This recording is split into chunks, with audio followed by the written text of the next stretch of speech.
Hello and welcome back to day 4 of How Do Successful People Think? And that's using the magical gifts of their mind. And today what we're going to be looking at is memory and how you can improve it. You see, there is no such thing as a bad memory. You may disagree, but your memory is in fact perfect. If you have trouble, as a lot of people do, it's usually because you don't use it enough. And how often do you say, "Oh, sorry, I forgot," or "I don't remember that"? But your memory is important for learning and developing. Now, I see this as two slightly different sides of the memory. When we're learning, we're storing facts and figures to pass exams, say at school and college. This is to build your ability to do a particular job. So developing is when you're using your memory to mould your life. So let's start with learning and how we use it. So as I said, at school, university, or any course where you're looking to gain a qualification, you have lots of facts and figures to remember. And you call upon your memory to answer questions in an exam to pass, which is great. But I want you to realise there are a lot of highly qualified people out there who are not successful in life. And why is that? Well, they don't understand how to put what they know into action.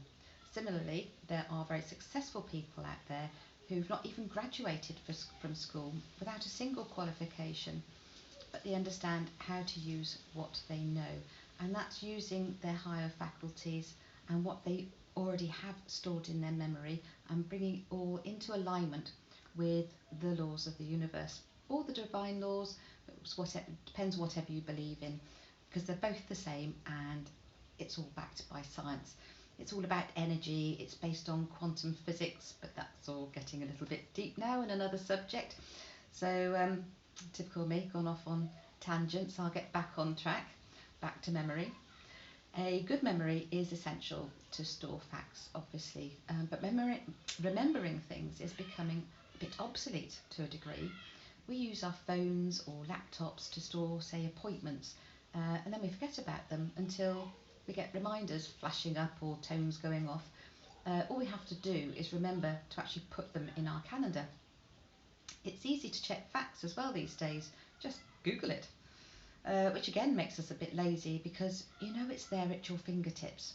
There's no urgent need to remember a fact, because before you'd have to look it up in an encyclopedia if you happen to have some to hand at home, or make the effort to go to a library. So there are various ways you can train your memory. We see things predominantly in pictures, so this is a good place to start. Link what you want to remember with something visual. A good technique for names is associating the names with a particular feature of that person.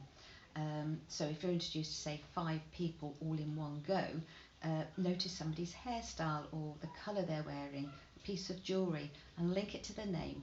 And also, as you say hello, repeat their name back, because that's another great way of installing it in your mind. That's something very simple to do. I've used it a lot as cabin crew. I had to remember a lot of customers' names for a flight, and then I used to forget them when I got off. The PEG technique is a well-known system to remember a list of things. Firstly, remember 10 items, which I'll show you, which is what is on my whiteboard here. 1 run, 2 zoo, 3 tree, 4 door, 5 hive, 6 sticks, 7 heaven, 8 gate, 9 line, 10 hen.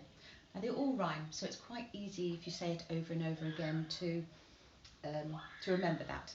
And then what you do is your list of 10 items you associate with each one. So number 1, run, carrots. Think of a carrot running along with little legs. If you can make it funny, it helps. Then we've got potatoes. You associate that with 2, zoo. So you're chucking potatoes at the monkeys. 3 tree, cheese. Imagine big cheeses hanging from all the branches.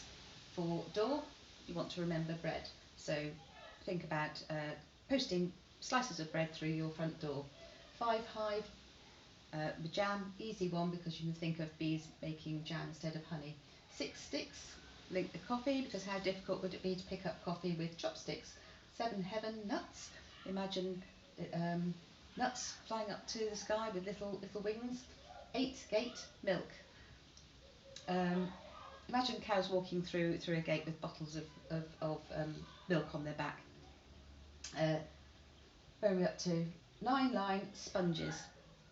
So imagine you've got sponges pegged on your washing line, and a very easy one, eggs associated with hen.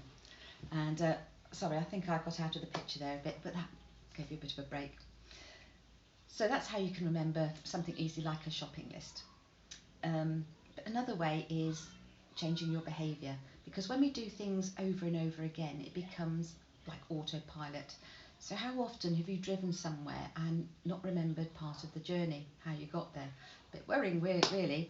But you're no longer using your memory. It's a habitual behaviour. So try taking a different route. So you have to use your memory to recall a different way to get there. That's another little trick. And there are things that can affect your memory, such as anxiety. If you're allowing your circumstances to overwhelm you, your mind is not going to be able to concentrate so well. And remembering what you're supposed to be doing. Again, how often have you gone from, say, the kitchen into the bedroom, and you've walked through the door and thought, what did I come in for? And it's because your mind is thinking about so many different things. You're thinking about picking up the children from school, or what you're going to be having for dinner, and when am I going to fit in walking the dog. Your mind's all over the place, so you've forgotten that little task of going from one room to another. So your memory can suffer. What you need is a calm mind to focus with clarity. At some point I'll give you James Allen's text about serenity from As a Man Thinketh, and it's about the calmness of mind. Very important. So that's the practical side of the memory, which helps you to move forward. But there is what I call the spiritual side too. This involves the imagination, which again is another higher faculty, and we'll be looking at that, I think it's video 5, and we're going to look at future memory. So you've got your goal set, and you're going to be manifesting your dream life, and this is going to be achieved in, say, 3 years' time. So you're going to use your imagination to visualise how you see yourself in 3 years' time, and what your circumstance is going to be in line with your goal. Say a new career, could be starting a business, your dream house, but 3 years from now. Now, future memory is a concept which is considered by some people a bit woo-woo, but that's because they don't understand the full potential of the mind.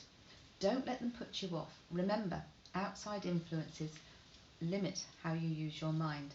Be open-minded and put it into practice. Give it a go. So what I want you to do is stand up and see that vision you have of who you want to be and the life that you desire. And when you have that really clearly in your mind, I want you to take a step forward and step into that vision of you in 3 years' time from now, embracing all the emotions you're feeling, using all your senses, and then ask yourself, what do I know now that I needed to know 3 years ago to achieve this? You're calling on past experiences, what you've researched, and the key thing is, what it'll do is stimulate your mind to originate new ideas about how you can achieve this desired life. And as you stand there, you can do it as if you're talking to someone you've not seen for 3 years. I suggest you do this when you're in a room on your own. You might get a few funny looks, but you can say, "Hi John, I'm doing really well, thanks. I'm now da da da da da da da, and I've been doing blah blah blah." Then write it down in graphic detail, and this raises your level of thinking. It's a bit of a tricky concept to grasp, but you're basically creating memories that haven't actually happened yet, and it will open up doors to you. It certainly has me. It's absolutely fascinating, and it's also so reassuring to know that you can actually develop this. It is like a physical muscle. Many years ago, I broke my left arm. I still have the scar to remind me. A couple of months, it was in a cast, and I was obviously still using my right arm. But when the cast came off, I was shocked at how much my arm had withered. That was just through lack of use. It looked half the size of my right arm, and it took physio and exercise to get it back to full strength. So start some physio with your memory, get exercising, grow your higher faculty to its full potential. So take a look at today's exercise that I've given for you, and I'll be back tomorrow with an introduction to the will. Now this is again an often little used higher faculty, a little on the weak side, but again with exercise you can develop it. So have a wonderful day. See you tomorrow. Bye for now.